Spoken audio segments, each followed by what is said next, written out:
Mafia का आरोप लग रहा है गौरव शर्मा के ऊपर। आप भी लगातार हमलावर इसी चीज को लेके। ये भी कहा जा रहा है कि बहुत ज्यादा गुंडागर्दी है। कमेटी के भी एक इशू निकल के आया है कि करोड़ रुपए का हेर फेर हुआ है, उनके द्वारा उनको संरक्षण दिया जा रहा है। ये कितना सही है? कहना ये है कि ना पुलिस परेशान करेगी ना एमसीडी परेशान करेगी। आप नियम ला रहे हैं, जैसे ही दिल्ली में बीजेपी की सरकार आती है आप अपने मकान को तोड़ के बनाइए, कोई दिक्कत नहीं आएगी। बांध दी ये बात कि ये आदमी ब्लैकमेलर है, इसको सबक सिखाना है और सब सबक सिखाने वाले हैं। सीवर का मामला, सीवर की जो मुसीबत है, परेशानी है, ये आपकी गोंडा विधानसभा में बहुत है। इसकी नाराजगी कहीं ना कहीं आपको देखने को मिल रही है। देखिए, जो सिलसिला था वो कम रहा है, तो क्या जिनके यहाँ नहीं पहुंच पाए 5 सालों में, आगे वहां राउंड लगेंगे, जाएंगे वहां तक, आप पहुंचेंगे? देखिए,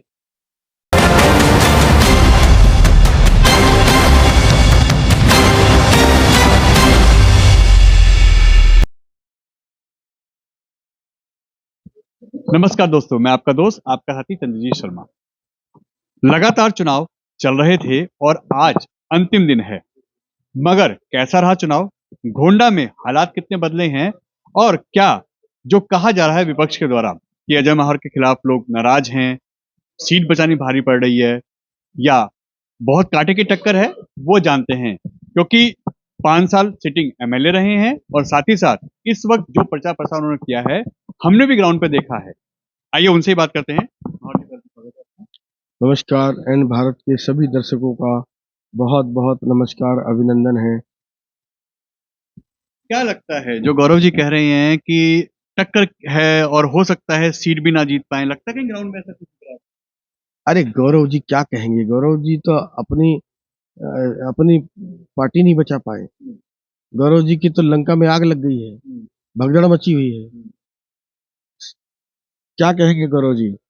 जितने भी समझदार लोग थे, जितने भी प्रबुद्ध लोग थे, मौजिज लोग जिसको बोलते हैं, वो तो सब छोड़ छोड़ के आ गए इधर। उनके पास बचा क्या है? तो इसलिए बोल बोल के सोच रहे हैं कुछ हो जाए, तो बोलने से कुछ होगा नहीं।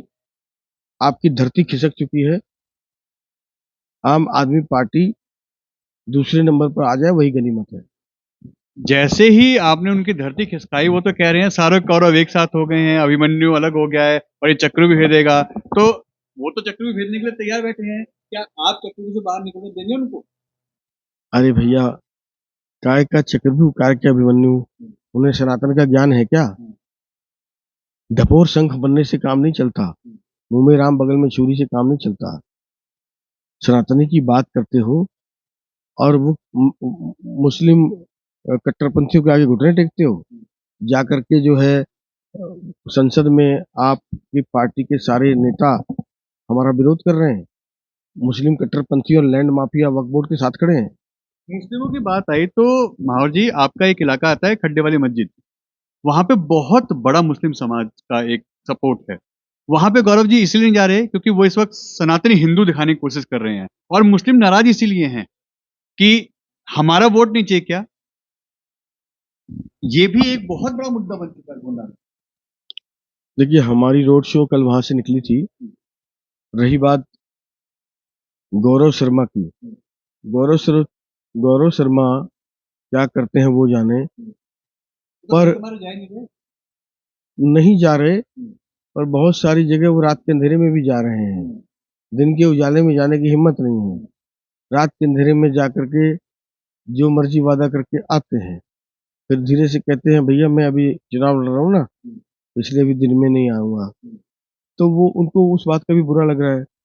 हाँ, मैं मानता हूँ, जहाँ तक गड्ढे वाली मस्जिद का सवाल है, भीषम शर्मा जी की अच्छी पकड़ है। लोग उनको मानते भी हैं, उन्होंने उनके बहुत काम भी किए हैं, ऐसा वो कहते हैं, दावा करते हैं। और मुझे उम्मीद है कि खड्डे वाली मस्जिद के भी सारे वोट इस बार भाजपा को ही गिरेंगे, क्योंकि भाजपा में भले ही हम सनातन का झंडा ऊंचा लेके चलते हैं, पर विकास सबका साथ लेके चलते हैं। अगर हमने लाइटें लगाई तो वहां भी लगाई, सड़कें बनाई तो उसमें वो भी चलते हैं। हम अगर कहीं कैमरे लगाते हैं तो हमने अगर 138 मंदिरों में लगाए हैं, तो 12 मस्जिदों में भी हमने कैमरे लगाए हैं। और सड़कें अगर 540 बनी हैं, तो जो कुछ सड़कें उनके यहाँ भी बनी हैं। तो हम चूंकि सबका साथ लेकर चलने में विश्वास रखते हैं, लेकिन एक बात साफ है धर्म ध्वजा तो सनातन की मेरे हाथ में है और वो रहेगी और वो हमेशा ऊंची रखूंगा। लेंटर माफिया का आरोप लग रहा है गौरव शर्मा के ऊपर, आप भी लगातार हमलावर इसी चीज को लेके। ये भी कहा जा रहा है कि बहुत ज्यादा गुंडागर्दी है, कमेटी के भी एक इशू निकल के आया है कि करोड़ रुपए का हेर फेर हुआ है, उनके द्वारा उनको संरक्षण दिया जा रहा है। ये कितना सही है? ये बिल्कुल सही है। कमेटी माफिया, ये पहली बार एक शब्द का इस्तेमाल कर रहा हूं मैं। कमेटी माफिया जो है ब्रह्मपुरी में, करोड़ों करोड़ की कमेटियां मार मार के बैठे हुए हैं। सैकड़ों लोग प्रभावित हैं। किसी के 10 लाख है, किसी के 50 लाख है, किसी के 20 लाख है।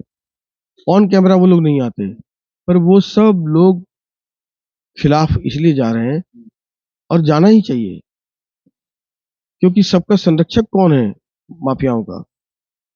आम आदमी पार्टी का प्रत्याशी। और निश्चित रूप से वही संरक्षक है। इसके अलावा आपने एक और सवाल पूछा अभी कमेटी से, लेंटर माफिया। लेंटर माफिया तो वही, उन्होंने कहा था कि वो किसी से कोई पैसा वैसा नहीं लेंगे। लगातार उगाही चल रही है, ब्लैकमेलिंग करते हैं, नहीं तो नोटिस समझ देते हैं। 83 मकानों पर उन्होंने नोटिस लगा दिया है सीलिंग का, माल दो। हाँ, लेकिन एक सवाल जो पत्रकारों की तरफ से नहीं आया और मैं भी कहने से चूक गया, वो मैं आपके कैमरे पे कह देता हूँ। भारतीय जनता पार्टी ने ये तय किया है कि उसकी सरकार आएगी तो 13,000 जो दुकान और फैक्ट्री सील है उसको डीसील करेगी 6 महीने में।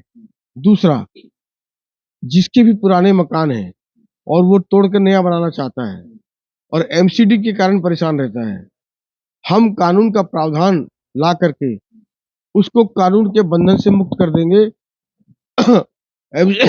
जो एमसीडी का बायलॉज है उसके हिसाब से आप बिल्डिंग बनाइए। किसी जेई के, किसी एई के, किसी एक्शन के और किसी एमसीडी के और किसी पार्षद की जरूरत नहीं है।